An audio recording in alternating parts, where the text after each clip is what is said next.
Hello दोस्तों। तो आज हम जो पढ़ने जा रहे हैं वो है हमारा मार्च का वो है करंट अवेयर मैगजीन जो आती है मंथली, उसका सेकंड पार्ट। मतलब फर्स्ट हमने आर्टिकल कल कर लिया था, तो उसके बाद सेकंड आर्टिकल आज हम देखेंगे। ठीक है, आज इसको कंप्लीट कर देंगे। जो हमारी ये पॉलिटी है, उसके बाद कल हम आईआर जो है उसको स्टार्ट करेंगे। तो देखिए, पहला टॉपिक क्या है? एक राष्ट्र एक निर्वाचन। ये भी काफ़ी टाइम से मुद्दा जो है चर्चा में, आपने पिछले साल भी देखा ही होगा।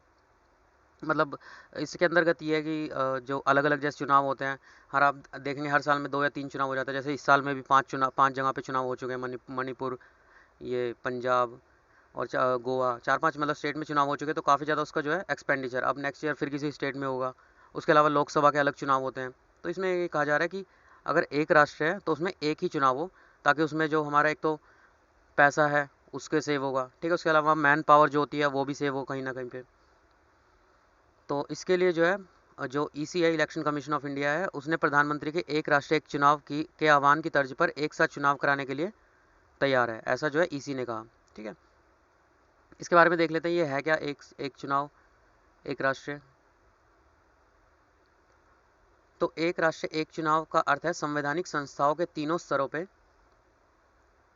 के निर्वाचन एक साथ और समन्वित तरीके से कराने से है। ठीक है, तीनों स्तर मतलब लोकसभा, राज्यसभा और राज्य विधानसभा। बेसिकली अगर देखा जाए तो पब्लिक जो है, जो लोकसभा और राज्य विधानसभा है, इन दो को ही जो है चुनाव करती है। तो ये कहने में 3 स्तर है, पर बेसिकली ये जो है 2 स्तर की जो चुनाव है उससे तात्पर्य है यहाँ पे। ठीक है, इसका तात्पर्य है कि मतदाता एक ही दिन में सरकार के सभी स्तरों के लिए सदस्यों के निर्वाचन हेतु मतदान कर सकता है।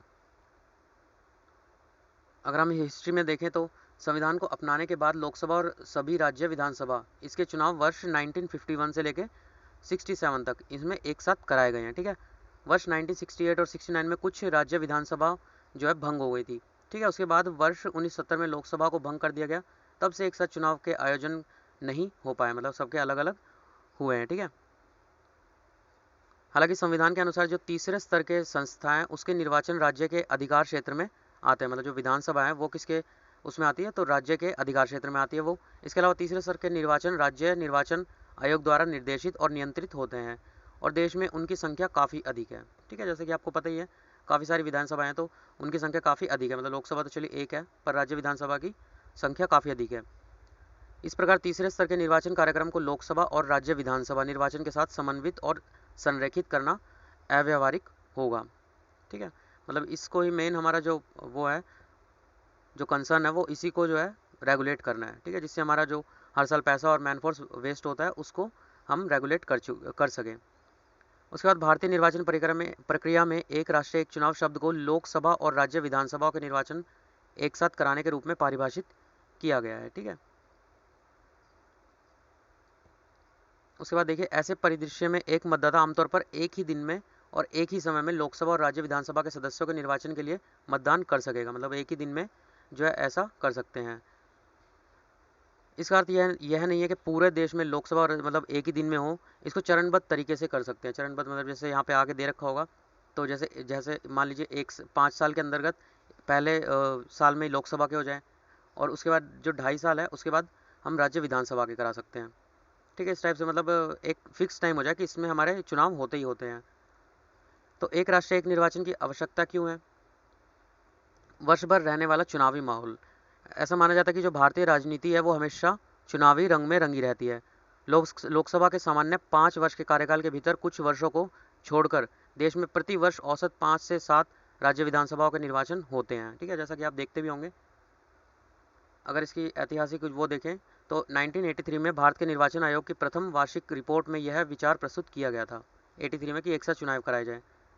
1999 में विधि आयोग की रिपोर्ट नंबर 170 में इसे आगे बढ़ाया गया।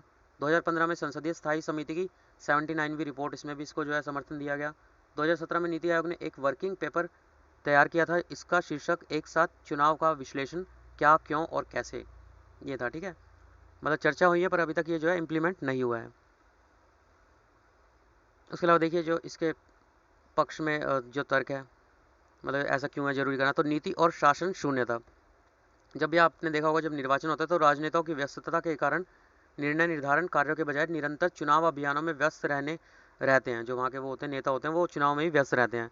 नियमित प्रशासनिक गतिविधियों को छोड़कर अन्य विकास कार्यक्रम कल्याणकारी योजनाएं, पूंजीगत परियोजनाएं आदि आदर्श आचार संहिता लागू होने तक बड़े पैमाने पर निलंबित रहती है। ठीक है, मतलब 2 महीने तक जो है ये सब निलंबित रहती है जब चुनाव होते हैं। तो जो नीति और शासन है उसका शून्यता का ये कारण बन जाता है। उसके अलावा अलग अलग समय पर होने वाले लंबे समय तक चलने वाले निर्वाचन कार्यक्रमों के कारण सरकार की बुनियादी सेवाएं और कार्यों की हर बार महीनों तक उपेक्षा होती रहती है। ठीक है, मतलब बाकी सब कामों को साइड पे रख के ये सिर्फ चुनाव प्रचार करते हैं। उसके अलावा देखिए, निर्वाचन पर जो व्यय होता है, बार बार होने वाले निर्वाचन राजनीतिक दलों और अन्य हितधारकों द्वारा इनमें बड़े पैमाने पर व्यय का कारण बनते हैं। बार बार होने वाले निर्वाचन ऐसी लागतों को अनुकूलित करने के अवसर समाप्त कर देते हैं। ठीक है, इसके अलावा जब निर्वाचन स्वतंत्र रूप से आयोजित किए जाते हैं तो लोकसभा और राज्य विधानमंडल इनके निर्वाचनों के वास्तविक संचालन का पूरा व्यय क्रमशः कौन उठाता है? भारत सरकार और संबंधित राज्य सरकार द्वारा वहन किया जाता है। यदि लोकसभा और राज्य विधानसभा इसके निर्वाचन एक साथ आयोजित किया जाए तो इसमें होने वाला जो व्यय होता है वो भारत सरकार और संबंधित राज्य सरकारों के बीच साझा किया जा सकता है। मतलब एक टाइम में होगा तो जितने भी राज्य सबको मिला के उनसे पैसा लेके और साथ में जो सेंटर है हमारा उनके पैसे को मिला के एक बार में इसका वहन जो है किया जाएगा, जिससे पैसा काफ़ी मात्रा में सेव होगा। अदृश्य और अकल्पनीय सामाजिक आर्थिक लागत, जो निर्वाचन ड्यूटी होती है उसके कारण प्रत्येक निर्वाचन के दौरान स्कूल और कॉलेज, मतलब आपने देखा होगा वोटिंग होता है तो कहाँ पे होता है वो स्कूल और कॉलेजों में, तो उनके शिक्षकों को पूरी राजस्व मशीनरी को और अधिकारियों और वाहनों को निर्वाचन संबंधी कार्यों में लगा दिया जाता है। उपयोग किए गए लाखों मानव घंटों की इन लागतों, खोए हुए शिक्षण सप्ताहों की आर्थिक लागतों, गरीबों को घटिया तरीके से प्रदान की गई या प्रदान ना की गई जा सकी जो कल्याणकारी योजना है उनकी लागत की गणना कभी नहीं की जाती है। मतलब इतना कुछ वेस्ट वहाँ पे हो जाता है। सुरक्षा बलों की नियुक्ति होती है उसके बाद इलेक्शन में, आपने देखा होगा। तो निर्वाचन आयोजित करना एक विशाल, जटिल और समय लेने वाली गतिविधि है। निर्वाचन आयोग सुचारू, शांतिपूर्ण और निष्पक्ष निर्वाचन सुनिश्चित करने के लिए मतदान अधिकारियों के साथ साथ सशस्त्र बल होते हैं उनकी भी बड़ी संख्या में मदद लेता है। बार बार निर्वाचनों से जो CAPF के जो जवान होते हैं, राज्य पुलिस होती है, बल लंबे समय तक अपने मूल कार्य से विलग हो जाते हैं। ठीक है, इस प्रकार इसमें सशस्त्र पुलिस बल का एक हिस्सा निर्वाचन कार्यों में व्यस्त हो जाता है जिसे अन्यथा अन्य आंतरिक सुरक्षा उद्देश्यों के लिए बेहतर ढंग से हम यूज़ कर सकते थे। उसके अलावा देखिए जो अन्य तथ्य हैं, तो बार बार जो निर्वाचन होता है उसके कारण क्या होता है? सामान्य सार्वजनिक जीवन अस्त व्यस्त हो जाता है। राजनीतिक रैलियों के आयोजन में सड़क यातायात बाधित होता है, ध्वनि प्रदूषण भी बढ़ता है। यदि एक साथ निर्वाचन आयोजित कराया जाए तो व्यवधान की यह अवधि सीमित हो जाएगी। ठीक है, बार बार होने वाले निर्वाचन देश में जाति, धर्म, सांप्रदायिक मुद्दों को जीवित रखते हैं। ठीक है, आपने देखा होगा ये मुद्दे जब भी चुनाव होते हैं तीनों मुद्दे उठ के खड़े हो जाते हैं। यह प्रतिस्पर्धी लोक लुभावन को भी बढ़ावा देता है। चुनाव जीतने के लिए राजनीतिक दलों की बेताबी के कारण बुनियादी ढांचा, गुणवत्ता, शिक्षा, स्वास्थ्य सेवाओं की कीमत पर अल्पकालिक अनुत्पादक मुफ्त उपहारों पर संसाधनों को बर्बाद करने की प्रवृत्ति हमेशा बनी रहती है। हर साल मतलब बनी रहती है। एक संसदीय स्थायी समिति का मानना है कि एक साथ निर्वाचन होने पर इससे बार बार होने वाले निर्वाचन की प्रति मतदाताओं की उदासीनता कम होगी और आम जनता, विशेष रूप से मतदाताओं का उत्साह बढ़ेगा। मतलब हमें ये पता हो कि हाँ इस साल मुझे वोटिंग देना है, हर साल वोटिंग दे रहे हैं, मतलब हर स्टेट का तो कम से कम 1-2 बार तो वोटिंग दे गए लोकसभा राज्यसभा में। ठीक है, तो अब पूरे देश को पता होगा कहीं इस दिन वोटिंग होनी है तो वो उत्साह बना रहेगा। विशेष रूप से मतदाताओं का उत्साह बढ़ेगा तो अंततः चुनावी प्रक्रिया में मतदाताओं की भागीदारी भी बढ़ेगी। एक राष्ट्र एक निर्वाचन से जुड़े चिंताएं। अब देखिए हमने अभी तक पॉजिटिव पॉइंट देखे थे पर यहाँ पे नेगेटिव पॉइंट भी काफ़ी वैलिड दे रखे हैं यहाँ पे। सबसे पहला है परिचालन व्यवहार्यता। तो अगर हम चिंताओं की बात करें तो सबसे पहले जो फर्स्ट टाइम चुनाव होगा वो कैसे कराया जाएगा। मतलब जैसे कि मान लीजिए अभी इन्हीं 5 स्टेटों में चुनाव हुए हैं। ठीक है, अगर हम इस साल ऑर्गेनाइज करते हैं लोकसभा और राज्यसभा दोनों को एक साथ, तो जो 5 नए मुख्यमंत्री बने हैं वो इस चीज़ को कभी नहीं स्वीकार करेंगे, है ना। तो इस टाइप से फर्स्ट टाइम कैसे किया जाएगा, जिसमें परिचालन व्यवहार्यता। ऐसी कई चिंताएं जिनका संवैधानिक और सांविधिक सीमाओं के भीतर उचित रूप से समाधान करने की आवश्यकता होगी। इसमें ऐसे पहलू शामिल हैं जैसे कि विधानसभा लोकसभा के कार्यकाल को जो पहली बार है वो कैसे समन्वित किया जाएगा। क्या एक राष्ट्र एक निर्वाचन को सुविधाजनक बनाने के लिए कुछ राज्य विधानसभाओं के मौजूदा जो कार्यकाल है उनका विस्तार करना या उसमें कटौती करना, जो अभी बने उनके लिए, और जिनका खत्म होने वाला है वो इजीली वैसे मान जाएंगे, पर जिनका भी शुरू हुआ है वो इस चीज़ को कभी स्वीकार नहीं करेंगे। इसके अलावा प्रत्येक राज्य की अपनी शक्ति गतिशीलता होती है। बार बार एवं लंबे समय के लिए राष्ट्रपति शासन, मान लीजिए किसी में अगर जो राज्य है उसमें अगर जो विधानसभा है वो भंग हो जाती है ना, तो वहाँ पे राष्ट्रपति शासन होगा।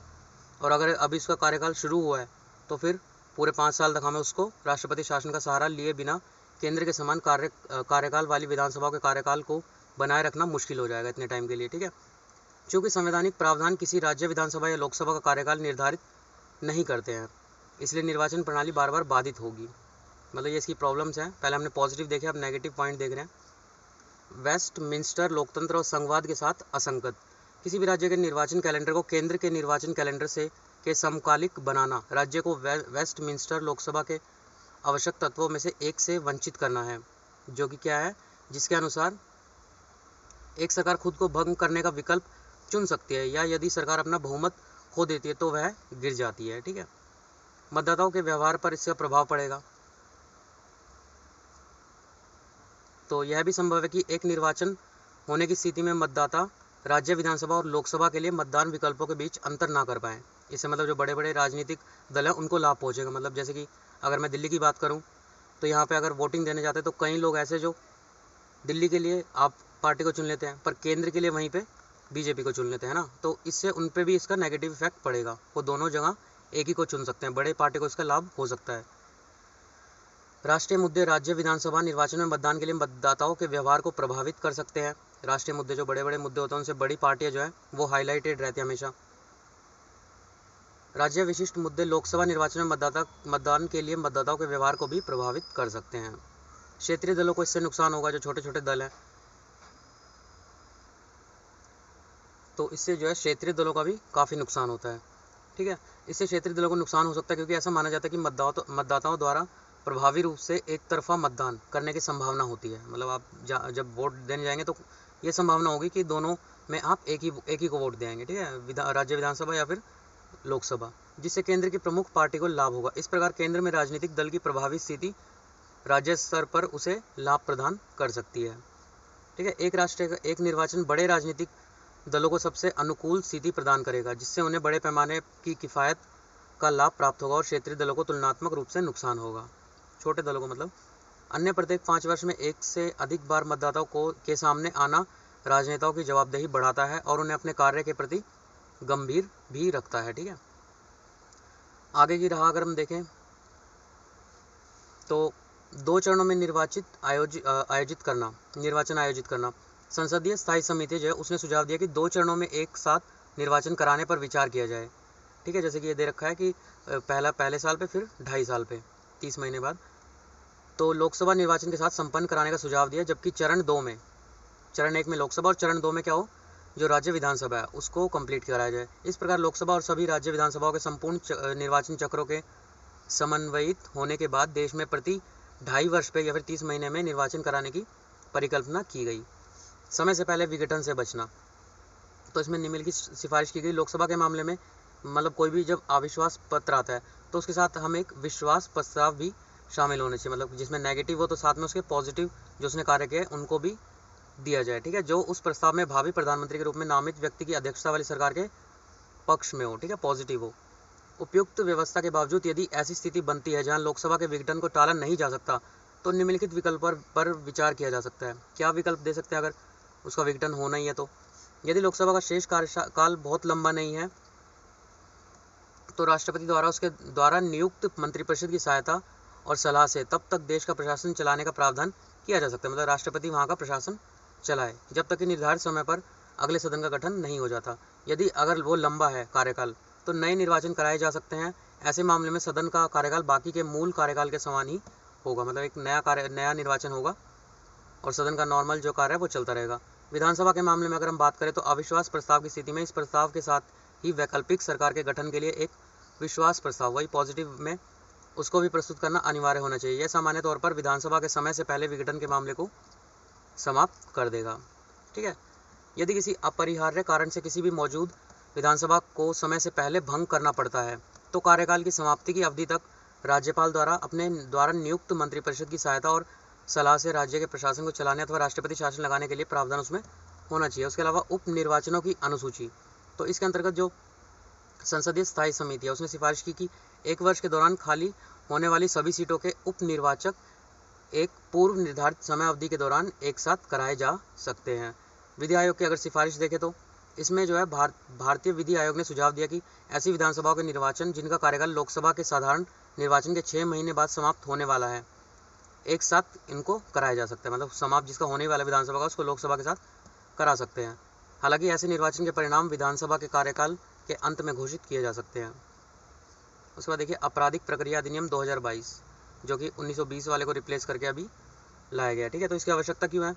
तो विकसित देशों में उपयोग की जाने वाली नई मापन तकनीक विश्वसनीय और भरोसेमंद परिणाम दे रही है। ठीक है, इसी वजह से इसको जो है राष्ट्रपति की स्वीकृति प्राप्त हुई है इसको पास करने के लिए। इसके अंतर्गत जो 1980 है उसमें भारत के विधि आयोग जो था उसने अधिनियम को आपराधिक जांच में आधुनिक प्रवृत्ति के अनुरूप ढालने की आवश्यकता की ओर ध्यान आकर्षित किया। ठीक है, मॉडर्नाइजेशन है जो उसकी तरफ ध्यान आकर्षित किया। 2003 में मलिमथ जो समिति है उसने अपराधियों का डेटा जैसे कि डीएनए, खून के नमूने, बाल, लार, शुक्राणु आदि संग्रहित करने के लिए मजिस्ट्रेट को प्राधिकृत करने हेतु अधिनियम को संशोधित करने की सिफारिश की है। ठीक है, मतलब ये डाटा उसके जब जैसे कोई अगर देश से भाग जाए या फिर कहीं इधर उधर भाग जाए तो उनके सब डाटा जब तक उसके ऊपर केस चलेगा तब तक ये सब सेव करके रखा जाए। ठीक है, उद्देश्य क्या है इसका? तो इसके प्रावधानों के तहत किए जाने वाले जो मापन के दायरे और कार्यक्षेत्र है उसको बढ़ाना, या अपराध करने वाले व्यक्ति की पहचान स्थापित करने और आपराधिक मामलों को सुलझाने में जांच जो एजेंसी होती है उनकी हेल्प करेगा। अब इसकी मुख्य विशेषताएं क्या है? तो इसके अंतर्गत जो है कार्यक्षेत्र है उसमें बढ़ोतरी होगी। टेबल देखें, ये टेबल यहाँ पे दे रखी है। तो इसके अंतर्गत इस कानून के तहत जो एनसीआरपी है उसके कार्य है। तो इसके कार्य क्या क्या है, जिसमें इसकी फुल फॉर्म क्या है? National crime record bureau. इसके कार्य क्या है? राष्ट्रीय स्तर पर विनिर्दिष्ट या विशेष व्यक्तियों से संबंधित सूचनाएं भंडारित और नष्ट करना। ठीक है, राज्य सरकारों या कई शासित जो प्रदेश है, केंद्र शासित जो प्रदेश हैं या अन्य कानून प्रवर्तन एजेंसियां जो एनफोर्समेंट डायरेक्टरेट जैसे है उससे मापने से संबंधित रिकॉर्ड संचित करना, प्रासंगिक आपराधिक रिकॉर्ड के साथ सूचनाओं की प्रासंगिकता को प्रोसेसिंग करना, कानून प्रवर्तन एजेंसियों को सूचनाएं देना। मतलब इन सबको एक तरह से कलेक्ट करना और आगे प्रोसेस करवाना ताकि इनका यूज़ करके हम अपराधियों को पकड़ सकें। ठीक है, तो विवरण का प्रतिधारण, तो इसकी विशेषता क्या है? तो इस अधिनियम के तहत संग्रहित किए गए जो विवरण है उसको संग्रहण की तारीख से लेकर 75 वर्षों तक, मतलब 75 वर्ष कहने का मतलब है आजीवन, जिसको उम्र कैद टाइप में किसी को अगर सजा हो जाती तो तब तक, ठीक है, डिजिटल या इलेक्ट्रॉनिक रूप में रखा जाए। इस रिकॉर्ड को उन मामलों में नष्ट किया जा सकता है जिसमें व्यक्ति को पहले दोष सिद्ध नहीं ठहराया गया है और जिसे न्यायालय द्वारा सुनवाई के बिना ही छोड़ दिया गया। अगर छोड़ दिया तो उसको डिलीट कर सकते हैं, या बरी या रिहा कर दिया गया, अर्थात सभी प्रकार के कानूनी उपचारों के समाप्त होने के बाद। विवरण देने का प्रतिषेध, तो इसके अनुसार जो है विवरण देने का प्रतिरोध करना, अगर कोई मना कर रहा है विवरण देने से तो आईपीसी जो भारतीय दंड संहिता 1860 है उसके तहत इसे अपराध माना जाएगा। ऐसा प्रतिरोध या इनकार करने पर पुलिस अधिकारी या जेल के अधिकारी राज्य या केंद्र सरकार द्वारा बनाए गए नियमों के तहत निर्धारित तरीके से विवरण प्राप्त कर सकते हैं। मजिस्ट्रेट की शक्ति इसके अंतर्गत क्या होगी? तो इस अधिनियम के तहत जो मजिस्ट्रेट होगा वो सीआरपीसी जो है उसके तहत जांच या कार्यवाही करने के उद्देश्य से किसी व्यक्ति को विवरण देने के लिए निर्देशित कर सकता है। ठीक है, नियम बनाने की शक्ति को केंद्र सरकार तक विस्तृत करना, मतलब जो नियम बन रहा है उसमें केंद्र सरकार का भी हस्तक्षेप हो। तो पहले अधिनियम के तहत नियम बनाने की शक्ति जो है वो राज्य सरकार के पास थी। अब अधिनियम द्वारा इस अधिकार को केंद्र सरकार तक विस्तृत कर दिया गया है। केंद्र और राज्य सरकारें कई मामलों में नियम बना सकती हैं, जैसे जानकारी संग्रहित करने से तरीके से संबंधित। ठीक है, मतलब जो डाटा कलेक्ट किया है किसी व्यक्ति के खिलाफ उसको कलेक्ट करना, संग्रहित करना। 1920 का अधिनियम जिसको रिप्लेस करके अब 2022 का है, तो 1902 में कंपैरिजन दे रखा है। किसी डेटा के संग्रहण की अनुमति क्या है? अंगुली का निशान, पदचिन्ह, छाप, तस्वीरें, ये 3 पहले होती थी 1920 तक। अब क्या है? आँख की पुतली, रेटिना का स्कैन, भौतिकी, जैविक नमूने, जैसे आधार कार्ड बनाते उस टाइम होता है ना जो, तो वो सब उनका विश्लेषण, व्यवहार संबंधी विशेषता है जिनमें हस्ताक्षर, लिखावट या दंड प्रक्रिया संहिता 1973 की धारा 53 और 53A के संदर्भित कोई अन्य परीक्षण शामिल हो। किन व्यक्तियों का डाटा संग्रहित किया जाएगा? तो 1 वर्ष या उससे अधिक के कठोर कारावास के साथ दंडनीय अपराधों के लिए दोषी ठहराया गया या गिरफ्तार किया गया व्यक्ति, उसका कलेक्ट होगा डाटा। ऐसे व्यक्ति जिन्हें अच्छा व्यवहार और शांति बनाए रखने हेतु सुरक्षा प्रदान करने का आदेश दिया गया हो। मजिस्ट्रेट अन्य मामलों में गिरफ्तार व्यक्ति के डेटा संग्रहण का आदेश दे दे अगर, ताकि आपराधिक जांच में सहायता मिल सके। अब 2022 वाले में क्या है? किसी भी अपराध के लिए दोषी या गिरफ्तार किया गया व्यक्ति, लेकिन जैविक नमूने बलपूर्वक तरीके से केवल ऐसे व्यक्तियों के लिए जा सकते हैं। मतलब जो जैविक तरीके हो गए, जो फिजिकल हम उसका डाटा कलेक्ट करेंगे वो बलपूर्वक हम जबरदस्ती ऐसे ले सकते हैं अगर उस व्यक्ति ने किसी महिला या बालक के विरुद्ध अपराधों के लिए गिरफ्तार किया गया हो, या जब अपराध के लिए न्यूनतम 7 वर्षों का कारावास का दंड हो, तो हम जबरदस्ती उसके नमूने ले सकते हैं, और वो मना क्या, ज़बरदस्ती ले रहे हैं। किसी निवारक निरोध कानून के तहत हिरासत में लिया गया व्यक्ति हो, मजिस्ट्रेट के आदेश हो जिसमें जांच में सहायता के उद्देश्य से किसी भी व्यक्ति के विवरण लिए जा सकते हैं, ना कि केवल गिरफ्तार किए गए व्यक्ति के। किन व्यक्तियों की डेटा की जरूरत पड़ सकती है, कौन से व्यक्ति डेटा संग्रहण का निर्देश दे सकते हैं, तो इसमें सबसे पहले तो मजिस्ट्रेट ऊपर देख लिया हमने, अन्वेषण अधिकारी, पुलिस चौकी का प्रभारी अधिकारी या उप निरीक्षक या उससे उच्च पद का कोई अधिकारी हो। 2022 में किसी पुलिस चौकी का प्रभारी अधिकारी या मुख्य कांस्टेबल या उससे उच्च पद का अधिकारी, इसके साथ ही जेल के मुख्य जो वार्डन होता है। प्रथम दर्जे का मेट्रोपॉलिटन मजिस्ट्रेट या न्यायिक मजिस्ट्रेट जिस मामले में व्यक्ति का सुव्यवहार और शांति बनाए रखने के लिए कहा जाए, वहाँ कार्यकारी मजिस्ट्रेट जो होता है। ठीक है, अधिक नियम को लेकर चिंताएं हैं, तो इसमें चिंताएं क्या है, तो जो निजता का अधिकार है यह अधिनियम उसका उल्लंघन करता है।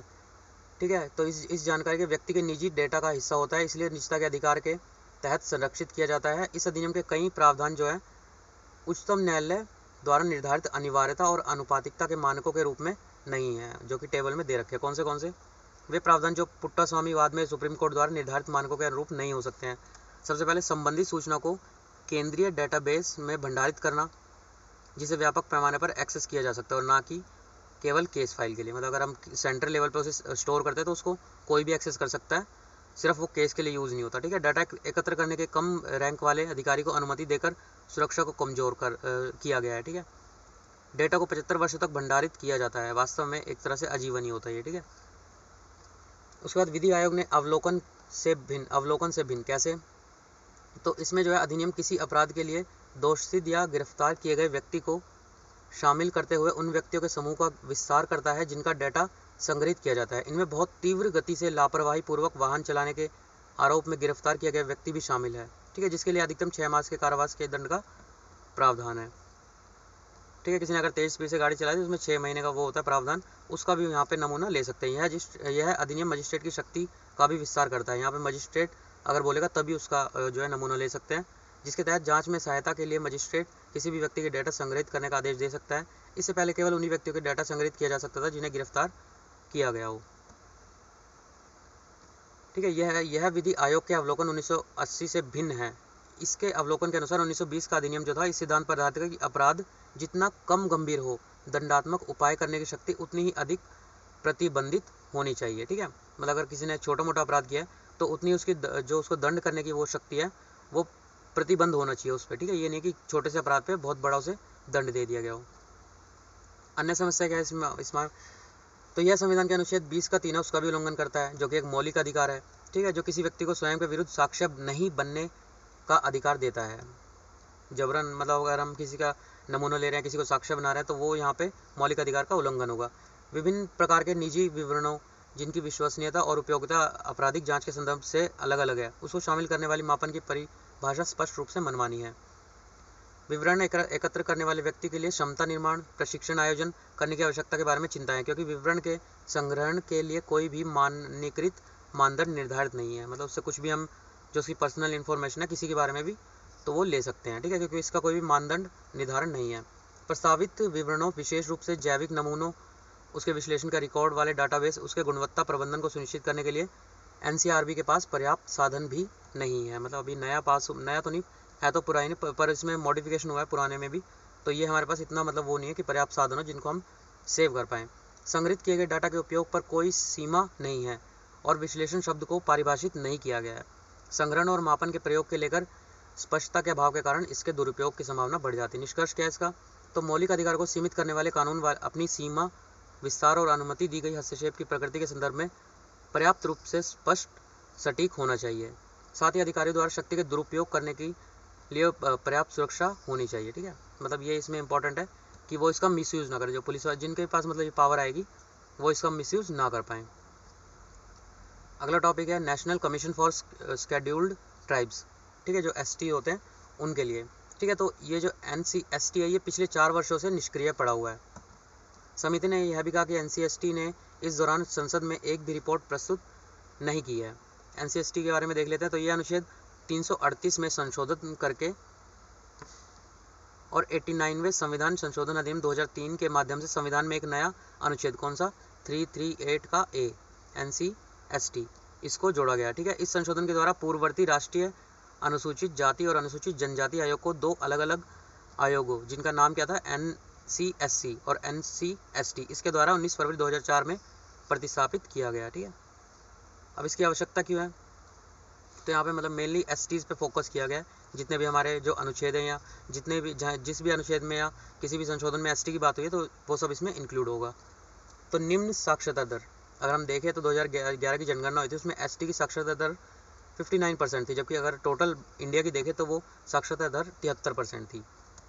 ठीक है, खराब स्वास्थ्य संकेतक, तो उदाहरण के लिए NFHS 4 के अनुसार जो है जनजातीय आबादी में 5 वर्ष से कम आयु के जो बच्चे होते हैं उनकी मृत्यु दर कितनी है, ST की बात हो रही है तो 1000 में से 57.2% जो है मर जाते हैं।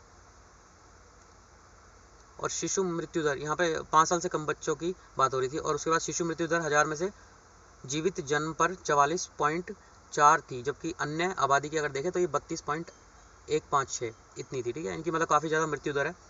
गरीबी की उच्च दर, तो वैश्विक बहुआयामी गरीबी सूचकांक 2018 के अनुसार अनुसूचित जनजाति के संबंधित हर दूसरा व्यक्ति इसमें शामिल है। मतलब अगर 100 लोग हैं तो 100 में से 50 इसमें शामिल आते हैं गरीबी की उच्च रेखा में, जबकि उच्च जातियों के मामले में ये सिर्फ 15% है, मतलब 100 में से सिर्फ 15 ही इसमें आएंगे। वंचित वर्ग, तो अनुसूचित जनजाति भारत में सर्वाधिक वंचन से प्रभावित समुदाय, सबसे ज़्यादा प्रभावित समुदाय है। सामाजिक, आर्थिक और जातिगत जनगणना 2011 के परिणामों के अनुसार 79% जो ग्रामीण आदिवासी परिवार हैं उनको वंचित वर्ग के रूप में सूचीबद्ध किया गया है, जबकि ग्रामीण परिवारों के संदर्भ में यह स्थिति 61% है। ठीक है, उच्च विस्थापन दर, मतलब एक जगह से दूसरी जगह पर विस्थापन जो हो रहा है, तो ये देश की आबादी में आदिवासी जनसंख्या की हिस्सेदारी लगभग 8.6% है। टोटल इतने मतलब आदिवासी, लेकिन विकास परियोजनाओं के कारण कुल विस्थापित आबादी में आदिवासी जनसंख्या, मतलब जो टोटल लोग विस्थापित कर रहे हैं उसमें ये परसेंटेज ऑलमोस्ट 40 से 50% विस्थापित करते हैं। अब देखिए यहाँ पे अनुच्छेद हैं जिनके बारे में ST के बारे में बात की गई है। तो शैक्षिक और सांस्कृतिक सुरक्षा, तो अनुच्छेद 15 का 4, जिसमें अन्य पिछड़े वर्ग उसके विकास के लिए विशिष्ट प्रावधान करता है, जिनमें अनुसूचित जाति जनजाति शामिल है। अनुच्छेद 29 अल्पसंख्यकों के हितों का संरक्षण। अनुच्छेद 46 राज्य जनता के दुर्बल वर्गों के शिक्षा और वित्त, इसमें मतलब अनुसूचित जनजाति और जाति दोनों की बात हो रही है, शिक्षा और वित्त संबंधी हितों की विशेष सावधानी से अभिवृद्धि करेगा। साथ ही राज्य और सामाजिक अन्याय और सभी प्रकार के शोषण से उनकी सुरक्षा करेगा। 305 का ए, 350 का ए, प्राथमिक स्तर पर मातृभाषा में इनको शिक्षा दी जाएगी। सामाजिक और आर्थिक सुरक्षा के अनुच्छेद की बात करें तो जिसमें अनुच्छेद 23 आता है, तो इसमें मानव का दुर्व्यवहार, बेगार एवं इस प्रकार के अन्य बलात् श्रम को प्रतिबंधित किया गया है। अनुच्छेद 24 बाल मजदूरी पर रोक, इसमें भी ST इंक्लूड है। 244 का एक, 5वीं अनुसूची के प्रावधान असम, मेघालय, त्रिपुरा, मिजोरम, इनको छोड़कर, इन चारों राज्यों को छोड़कर अन्य राज्यों के अनुसूचित क्षेत्रों अनुसूचित जनजातियों के प्रशासन और नियंत्रण पर लागू होंगे। उसी का सेकंड अगर देखें तो उसमें 6ठी अनुसूची के प्रावधान असम, मेघालय, त्रिपुरा, मिजोरम, चारों स्टेटों को जनजातीय क्षेत्रों के प्रशासन के लिए लागू होंगे। 275 में संविधान की 5वीं और 6ठी अनुसूची के तहत आने वाले राज्यों को सहायता अनुदान, जिसमें जनजातीय और अनुसूचित क्षेत्र दोनों शामिल हैं। अनुसूचित जनजातियों को उपलब्ध संवैधानिक सुरक्षा, तो ये सारी संवैधानिक सुरक्षा जो सिर्फ अनुसूचित जनजाति को दी गई है। छत्तीसगढ़ 164 का एक, सबसे पहला अनुच्छेद, ये मतलब अभी उसमें टॉपिक में आया हुआ मार्च का ही है, तो आप ये अलग से जो है सारे लिख सकते हैं एक जगह पे, तो क्या पता प्रीलिम्स में कोई क्वेश्चन इनमें से बन के आ जाए। ठीक है, छत्तीसगढ़, झारखंड, मध्य प्रदेश, ओडिशा में जनजाति कल्याण मंत्रियों का प्रावधान किया गया। 330 लोकसभा में अनुसूचित जनजातियों के लिए स्थानों का आरक्षण किया गया। ठीक है, लोकसभा के अंदर अनुच्छेद 330। 332 में क्या है, राज्य विधानसभा में अनुसूचित जनजातियों के लिए स्थान आरक्षित किया गया। 330 लोकसभा और 32 राज्यसभा में। 34 आरक्षण की अवधि 10 वर्ष, इस अवधि को बढ़ाने के लिए कई बार संशोधन किया गया। इनकी अवधि, आरक्षण की जो अवधि है वो 10 साल की गई है। 243 पंचायतों के स्थानों का आरक्षण। ठीक है, 30 लोकसभा, 32 राज्यसभा, 243 जो पंचायत है उनमें आरक्षण। 71 पूर्वोत्तर राज्यों और सिक्किम के संबंध में विशेष प्रावधान। विभिन्न कानूनों के तहत सुरक्षा दी गई है। अनुसूचित जाति और अनुसूचित जनजाति 1989 का जो अधिनियम है उसके तहत बने नियम। बंधुआ श्रम पद्धति अधिनियम 1976, ये भी अनुसूचित जनजाति के लिए है, उन्मूलन करा है उसका। बाल श्रम कानून 1986, इनका निषेध और विनियमन रेगुलेट करना। अनुसूचित जनजाति से संबंधित भूमि के हस्तांतरण और पुनर्बहाली से संबंधित राज्यों के कानून और विनियमन। वन संरक्षण अधिनियम 1980, पंचायत राज 1996, न्यूनतम वेतन अधिनियम 1948। अब देखिए जो 348 था उसके उपखंड 5 के अनुसार